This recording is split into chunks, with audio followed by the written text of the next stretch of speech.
Hi అండి అందరికీ. రెండే ఐటమ్స్‌తో ఈ పొడి చేశా.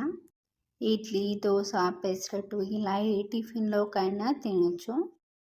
కర్రీ లేనప్పుడు కూడా వేడి వేడి అన్నంలో ఈ పొడి వేసుకొని తింటే చాలా బాగుంటుంది. ఎలా చేసుకోవాలో చూపిస్తాను చూడండి. ఇప్పుడు ఒక కడాయి పెట్టుకొని 1 కప్పు పుట్నాల పప్పు వేసుకోవాలి.